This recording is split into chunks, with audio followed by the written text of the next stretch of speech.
अस्सलाम वालेकुम नाजरीन। आज हम आपको प्रिंटर की हिफाजत कैसे की जाती है ये हम आपको इसका इस्तेमाल और इस्तेमाल के बाद हिफाजत से कैसे आपने इसको प्रिंटर को रखना है ताकि आपके प्रिंटर के अंदर मेंटेनेंस रिपेयरिंग ख़राबी ना आए। ख़राबी तभी पड़ती है जब हम इनको रफ़ यूज़ करते हैं, इनका इस्तेमाल अच्छे से नहीं करते तो फिर ये ख़राब होती हैं, हमारे पैसे भी ज़ाया होते हैं। तो सबसे पहले हम आपको दिखाते हैं कि यहाँ पे जो भी आपके पास प्रिंटर है, नया है या पुराना है या आप मार्केट से परचेज़ करके लाए हैं, तो सबसे पहले हमने इसका देखना है कि ये जो प्रिंटर है ये कितने वोल्टेज पे चलने वाला है। कोई भी मॉडल है आपके पास, एचपी है, चाहे कैनन है, चाहे कोई भी ब्रांड है, हर ब्रांड का अपना एक लिखा होता है। हर ब्रांड ने या हर मॉडल ने अपनी एक इस तरह का कोई स्टिकर दिया होता है। वो किसी भी जगह पे लगा हो सकता है, या पीछे वाली इस कवर पे लगा होता है, इस साइड पे लगा होता है, या इस जगह पे लगा होता है। अगर हम इसकी बात करें, ये मॉडल की बात करें, तो ये मॉडल है जी हमारे पास HP LaserJet 600 M602।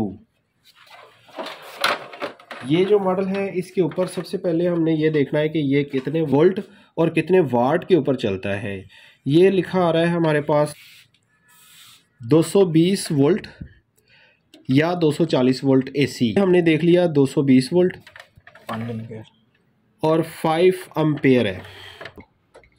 उसके बाद हमने ये पावर केबल है जो कि 220 आम घर की बिजली जो होती है, AC करंट 220 वोल्ट, क्योंकि हमें ये देखना बहुत ज़रूरी है।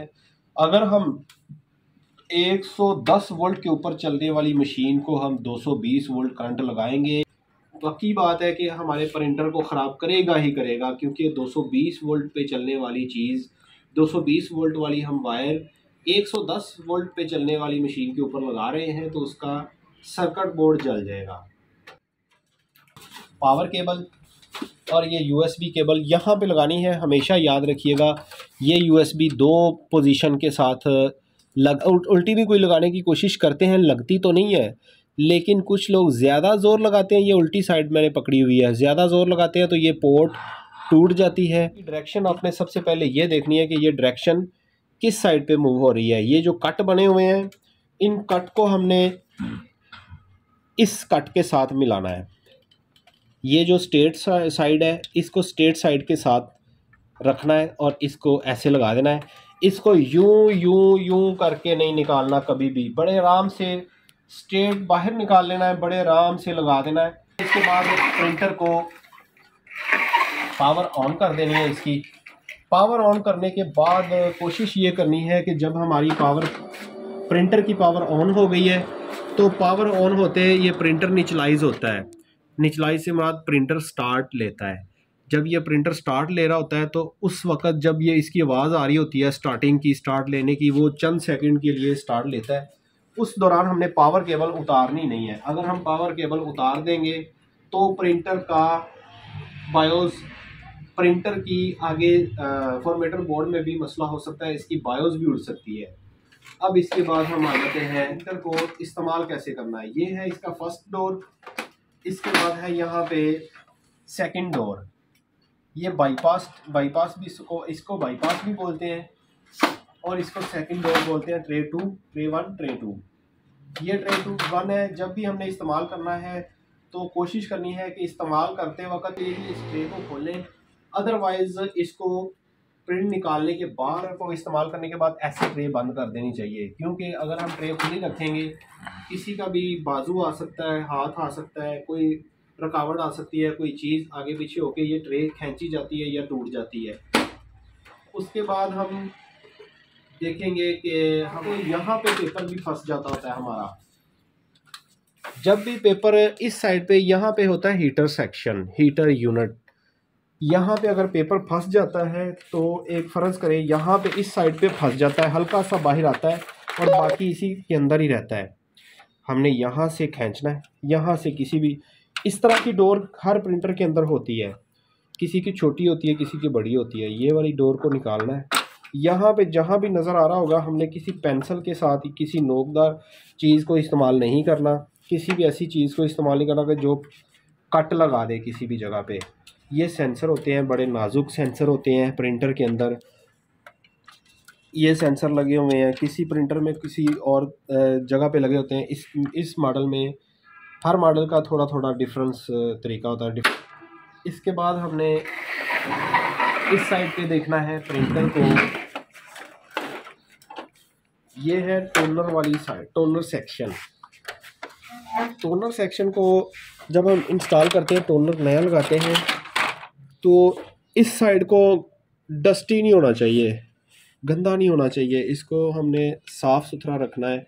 हल्का सा गीला कपड़ा लेना है, तो हमने यहाँ से साफ़ ऐसे हल्का हल्का, यानी ज़्यादा ज़ोर नहीं किसी भी चीज़ को लगाना, ताकि कोई भी सेंसर, कोई भी चीज़ ऐसी हमारे सामने जो नज़र आ रही है उसको हम साफ़ करते हुए कहीं इसको तोड़ ना दें। इसका सफाई का तरीका ये है, कभी भी प्रिंटर को ब्लोर नहीं करना। ब्लोर करना भी हो, ज़रूरी हो, तो फिर आप किसी एक्सपर्ट जो प्रिंटर करने वाले हैं उनको आप उनसे मशवरा ले सकते हैं कैसे ब्लोर करना है। क्योंकि इसके अंदर होते हैं स्कैनिंग यूनिट होता है, स्कैनर होता है। वो स्कैनर इस साइड पे होता है। इसके ये कवर जब हम उठाएंगे, ये कवर सारा निकल आता है बाहर। इसके अंदर एक स्कैनर यूनिट होता है। अगर हम ब्लोर करते हैं तो ये मट्टी उड़ के कुछ तो बाहर आ जाएगी, कुछ मट्टी उड़ के इस साइड पे चली जाएगी। इसके अंदर जो है वो स्कैनर यूनिट है, उसके अंदर शीशे लगे हुए हैं। मट्टी जो है वो शीशे के अंदर भी चली जाती है, शीशे के साथ चिपक जाती है, जिसकी वजह से हमारा प्रिंटिंग रिज़ल्ट बिल्कुल डाउन हो जाता है, रिज़ल्ट नहीं निकलता। इसके बाद जब हम प्रिंटर को इस्तेमाल कर चुके हों, तो प्रिंटर को किसी भी डस्ट कवर के साथ ढांप दिया जाए। जैसा कि हमने ये मार्केट से कुछ मॉडल के ख़रीदे हुए हैं। इससे बड़ा साइज़ है ये आपको लोकल मार्केट से, हमारी यहाँ पे करीब भी लोकल मार्केट से बआसानी से मिल जाते हैं। हर कवर, हर मशीन के कवर मिल जाते हैं, या आप अपने घर में खुद भी तैयार कर सकते हैं। ये कवर पूरा आ गया है, तो इसमें मट्टी भी नहीं जाएगी, पानी भी नहीं जाएगा। हमने जब भी टोनर निकालना है प्रिंटर से, बड़ी एहतियात के साथ यहाँ से बाहर खींचना है। बाज़ औक़ात ये होता है कि कोई भी चीज़ अटक रही होती है, या हल्का सा गेट हमने नीचे किया होता है, तो टोनर बआसानी निकल नहीं पाता। क्योंकि टोनर जब ये गेट नीचे जाता है तो टोनर के साथ इसके गेयर वगैरह साथ जुड़ जाते हैं ड्रम के साथ। तो जब हम पूरा टोनर इस तरह खोलने की कोशिश करेंगे तो ये हो सकता है निकले ना, अड़ जाए। तो जब हम ज़्यादा ज़ोर लगाएंगे कोई चीज़ टूट भी सकती है। इसको प्रॉपर गेट को पूरा खोलना है जितना खुल सकता है आराम से। उसके बाद आपने बड़े आराम से टोनर को निकालना है, और बड़ी एहतियात के साथ निकालना है। निकाल के आपने इसकी रीफिलिंग जो भी करना है, इसकी रिपेयरिंग करनी है। इसके बाद कुछ टोनर होते हैं कुछ मॉडल के, उनका ये हिस्सा टूट जाता है, ये वाला कवर टूट जाता है, अक्सर टूट जाता है। तो आपने जब भी रीफिलिंग के लिए निकालना है या कहीं लेकर जाना है, तो आपने सबसे ज़्यादा ख्याल यही रखना है कि ये ड्रम जो है, इसके ऊपर आपके हाथ, गीले हाथ, ग्रीसी हाथ, ग्रीस वाली कोई चीज़ ना साथ लग जाए, या कोई नमी वगैरह ना आ जाए। इसको हाथ लगाने से गुरेज करना है, क्योंकि ये जब इसके ऊपर आता है, निशान आ जाता है, थोड़ा बहुत हाथ लग जाता है, तो फिर हमारा रिज़ल्ट ख़राब होने का ख़तरा होता है। अगर हमारे पास कोई टोनर है, उसका ये कवर नहीं है, तो आपने इसके ऊपर कोई टिशू वगैरह लपेट के, या कोई ऐसी नरम चीज़, या कोई ऐसा कवर वगैरह कोई चीज़ रख देनी है, ताकि इसके ऊपर कोई चीज़ ना आए। इसके बाद ये ट्रे होती है, हर प्रिंटर में इसी तरह की ट्रे होती है, मिलती जुलती। कंपनीज ने ये दिया होता है, बताया होता है कि ये साइज़ लगे हुए हैं इसके अंदर, ये साइज़ लगे हुए हैं, ये निशान है। अगर हमने A4 का पेपर लगाना है, जैसा कि मैंने A4 का लगाया है, ये A4 का हमारा पेपर आ गया है। इसको हमने एडजस्ट कैसे करना है, यहाँ पे ये जो निशान है A4 के आप ऊपर आके छोड़ देंगे। ये A4 की सेटिंग हो गई है ट्रे की। अगर लेटर साइज़ है तो यहाँ पे आके हमने छोड़ देना है। यहाँ पे इसको लीवर को दबाना है। यहाँ पे एक्सेल साइज़ है तो यहाँ पे प्रिंटर का जो भी साइज़ है वो हमने यहाँ पे इसको एडजस्ट करके छोड़ देना है। अगर हमारी ये वाली सेटिंग, आगे पीछे वाली सेटिंग डिस्टर्ब है, जैसे कि इसको यहीं से दबाना है आपने, छोटा या बड़ा कर सकते हैं पेपर की साइज़ के हिसाब से। इसका साइज़ यहाँ पे लिखा होता है A5 साइज़ है, ये सारे साइज़ A4 तक इन्होंने यहाँ पे लिखे हुए हैं। ये साइज़ लगाएंगे। बहुत शुक्रिया आपकी तवज्जो का, आपके कीमती वक़्त का बहुत शुक्रिया, और दुआओं में याद रखिएगा। चैनल को सब्सक्राइब शेयर करिए ताकि हमारी हौसला अफजाई होती रहे।